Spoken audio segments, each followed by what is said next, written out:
আসসালামু আলাইকুম।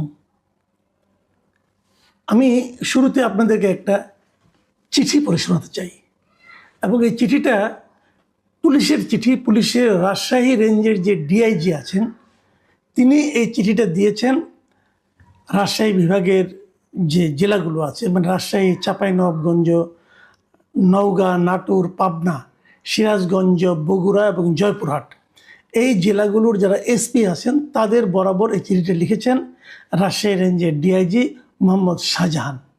সেই চিঠির বিষয় হলো বিশেষ নির্দেশনা, মানে উনি একটা বিশেষ নির্দেশনা দিয়েছেন এই রাজশাহীর সকল পুলিশের প্রতি এসপিদের মাধ্যমে। সেখানে উনি কী লিখেছেন আগে আপনারা একটু শুনুন এবং চিঠিটার পাশাপাশি দেখুন, আপনারা দেখলে মিলিয়ে নেবেন। তিনি লিখেছেন যে উপর্যুক্ত বিষয়ের প্রেক্ষিতে জানানো যাচ্ছে যে পরবর্তী নির্দেশনা না আসা পর্যন্ত আদিষ্ট হয়ে নিম্নোক্ত বিষয়গুলোর প্রতি আপনাদের দৃষ্টি আকর্ষণ করা হচ্ছে। ১. কার্যক্রম নিষিদ্ধ স্থগিত ফ্যাসিস্ট সংগঠন সমূহের যে সকল নেতৃবৃন্দ এবং কর্মী জামিনে মুক্তির পর দলকে শক্তিশালী সংগঠিতকরণ এবং মাঠ পর্যায়ে তৎপরতা প্রদর্শন করতে সক্ষম, তাদের জামিন হওয়ার পর অন্য মামলায় গ্রেফতার দেখাতে বা শোন অ্যারেস্ট করতে হবে। আর যারা বর্ণিত বৈশিষ্ট্যের অধিকারী নয় তাদের জামিন হলে গ্রেফতার বা শোন অ্যারেস্ট দেখানোর প্রয়োজন আপাতত নেই। ২ নম্বর, প্রোটোকল ও প্রোটেকশন প্রদানের ক্ষেত্রে প্রচলিত আইন ও বিধি অনুসরণ করতে হবে। তারপরে লেখা, ইতোপূর্বে এ বিষয়ে গ্রুপ মেসেজে আপনাদের অবহিত করা হয়েছে, বিষয়টি অনুসরণীয় ও গুরুত্বপূর্ণ। দেখুন, প্রথমত কথাটা হলো যে মূল কথা যেটা হলো যে যদি কোনো বেসিক্যালি কার্যক্রম নিষিদ্ধ এবং স্থগিত মানে আওয়ামী লীগ অথবা ছাত্রলীগ, এই দুই সংগঠনের সঙ্গে জড়িত কোনো ব্যক্তি যদি জামিনে মুক্তি পায়, জামিনে মুক্তি পেলে তাকে জামিন হওয়ার পর তারপর আরেকটা মামলায় তাকে শোন অ্যারেস্ট দেখিয়ে আটকে রাখতে হবে, মানে তাদেরকে বাইরে বেরোতে দেওয়া হবে না। এখন এই কথাটা উনি বলছেন কাকে? সমস্ত পুলিশদেরকে, মানে ওনার বিভাগের। এবং উনি এটাও বলেছেন এই জিনিসটা ওনার কাছে উপরের থেকে অর্ডার এসেছে। উনি কিন্তু শুরুতেই বলেছেন যে পরবর্তী নির্দেশ না আসা পর্যন্ত আদিষ্ট হয়ে, মানে ওনাকে আদেশ দেওয়া হয়েছে, এই আদেশটা পেয়েই উনি এই কথাগুলি করতে বলেছেন। এখন ওনাকে কে আদেশ করলো? তো ওনাকে আদেশ করতে পারে আইজিপি, অথবা ওনাকে আদেশ করতে পারেন স্বরাষ্ট্র মন্ত্রণালয়। মানে স্বরাষ্ট্র মন্ত্রণালয় কি আগের গভর্নমেন্টের স্বরাষ্ট্র মন্ত্রণালয় নাকি এই গভর্নমেন্টের স্বরাষ্ট্র মন্ত্রণালয়? চিঠিটা উনি লিখেছেন 24শে ফেব্রুয়ারি। তার মানে এই গভর্নমেন্ট, মানে বিএনপি গভর্নমেন্ট দায়িত্ব নেওয়ার 1 সপ্তাহ পরের কথা। তো বিএনপি গভর্নমেন্টকে দায়িত্ব নিয়ে কথা বলেছেন যে আওয়ামী লীগের অথবা ছাত্রলীগের যত লোক আছে যারা নাকি জেলখানা থেকে কোনো একটা মামলায় জামিন পেয়ে মুক্তি পাবে, তখন তাদেরকে মুক্তি দেওয়া যাবে না, তাকে আরেকটা মামলায় আদেশ অ্যারেস্ট দেখিয়ে আটকে রাখতে হবে। তাহলে মূল বিষয়টা কি? মূল বিষয় হলো তাকে আটকে রাখতে হবে, তাকে মুক্ত হতে দেওয়া যাবে না। আদালত কিন্তু তাকে জামিন দিয়েছে, আদালত তাকে যদি কোনো একটা মামলায় জামিন দেয় তারপরেও তাকে কোনো না কোনো ছুতা নাতায় আটকে রাখতে হবে। এখানে কিন্তু কয়েকটা বিষয়, একটা বিষয় হলো আটকে রাখতে হবে। 2 নম্বর বিষয় হলো আটকে রাখার জন্য একটা পদ্ধতি তাদের আছে, সেই পদ্ধতিটা জেনুইন না। কারণ শোন অ্যারেস্ট দেখাবে, আপনি তো সে তো অন্য মামলার আসামি না আসলে, কিন্তু তাকে অন্য মামলার আসামি দেখাতে হবে এবং দেখানোর খুব সুন্দর একটা পদ্ধতি আছে। এটা আগেও ছিল, এখনও আছে। যেমন ধরেন কোনো একটা মামলা হলো, মারামারি হলো, অথবা এক জায়গায় একটা বোমা ফুটলো, ওই বোমা ফোটার কারণে ওখানে হয়তো 250 লোককে আসামি করা হলো।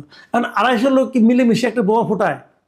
তা তো আর করে না, একজনে ফোটায়। কিন্তু 250 লোকের নাম থাকে না, কিন্তু আবার ওখানে নাম থাকে মনে করেন 150-200 লোকের নাম থাকে, অথবা 50 জন লোকের নাম থাকে। নাম থেকে পরে লেখা হয় যে আরও অনেকে, আরও প্রায় 2 শতাধিক। তার মানে ওই 2 শতাধিকের মধ্যে যে কেউ যে কোনো সময় ঢুকে পড়তে পারে। তো ওই যে শোন অ্যারেস্ট বললো, হয়তো ওরকম কোনো একটা মামলা তাকে দেখাই দেবে, তার নাম ওখানে ছিল। ওই যে আরও যে কতগুলো আছে, আরও অনেকে, আরও 2 শতাধিক, অথবা আরও অনেকে যাহাদের দেখিলে চিনিব, এরকম কিছু শব্দ কিন্তু ওই পুলিশের খাতায় পাবেন আপনি। তো সেই আরোর তালিকায় একে ঢুকাই দিতে হবে। কাজটা কি ঠিক হলো? এটা কি আইনের শাসন বলে? বলেন, আপনারা বলেন ভাই, আপনি যেই শুনেন, আপনি এই কথাটা ভাবেন একবার, যে একটা লোক জামিন পেলো অন্য একটা মামলায়, যে মামলায় হোক সেটা, জামিন হওয়া মানে কিন্তু মুক্ত নয়।